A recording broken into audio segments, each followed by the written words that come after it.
एक बार की बात है, मेघालय नाम के गांव में धर्मपाल नाम का एक व्यक्ति अपनी पत्नी के साथ रहता था। उसके पास कुछ ज़मीन थी जिस पर वो खेती करता था और उसके पास एक घोड़ा था। खेती से पैदा हुए अनाज की जितनी ज़रूरत घर में होती उतना वो घर में रख देता और बाकी को वो घोड़े पर लादकर शहर में बेचाता। बरसात का मौसम शुरू हो गया था। चारों तरफ घनघोर बादल छा गए थे और मूसलाधार बारिश हो रही थी। मौसम इतना भयामय था कि घर से बाहर निकलना दूभर हो गया था। धर्मपाल के घर की छत कमज़ोर थी, उसमें से पानी टपकना शुरू हो गया। मैंने तुमसे पहले ही कहा था, तुम इस छत का कुछ करते क्यों नहीं हो? फिर से टपका शुरू हो गया। मैं क्या करूं, ये छत कमज़ोर हो चुकी है, इसका कोई इलाज मेरी समझ में तो नहीं आता। हे भगवान, तू ही कुछ कर, ये टपका तो चैन से जीने भी नहीं देगा। बारिश इतनी तेज थी कि पास ही के एक जंगल में पानी भर गया। जंगल में पानी भर जाने से परेशान होकर एक बाघ गांव की तरफ आ गया। धर्मपाल के घोड़े ने बाघ को अपनी तरफ आते हुए देखा और बाघ को आते देख डर के मारे रस्सी तोड़कर भाग गया।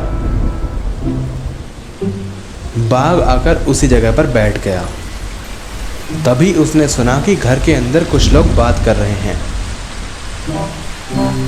मैं तो बहुत परेशान हूँ जी, इस टपके से बड़ा डर लगता है, जीना मुश्किल कर देता है ये। सही कहती हो भाग्यवान, मुझे तो बाघ और शेरों से भी इतना डर नहीं लगता जितना इस टपके से लगता है। बाघ ये सब सुन रहा था।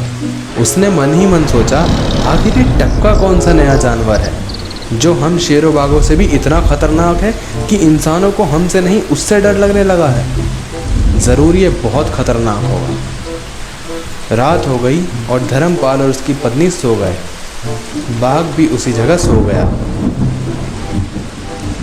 अगले दिन सुबह सुबह बारिश तो हल्की हुई, लेकिन पाला अभी भी गिर रहा था। धर्मपाल घर से बाहर निकला और सोचा क्यों ना घोड़े पर बैठ के बाहर का जायज़ा लिया जाए। कोहरा और पाला काफ़ी ज़्यादा था और अंधेरा होने की वजह से धर्मपाल का ध्यान ही नहीं गया कि ये घोड़ा नहीं बाघ है, और वो कूदकर उस पर बैठ गया और अपने पैरों से पीटने लगा। ये क्या है? किसमें इतनी हिम्मत है जो मुझे मार रहा है? कहीं ये वही टपका तो नहीं जिसकी बात ये लोग कल कर रहे थे?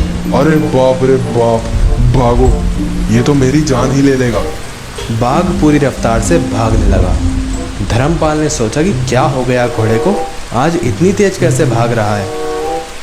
कुछ देर बाद भागते भागते बाघ ने एक जोर की दहाड़ मारी। ओ भाई, ये तो बाघ है, क्या करूं, सामने जंगल भी आने वाला है, वहाँ तो कई जंगली जानवर होंगे, मुझे कच्चा चबा जाएंगे।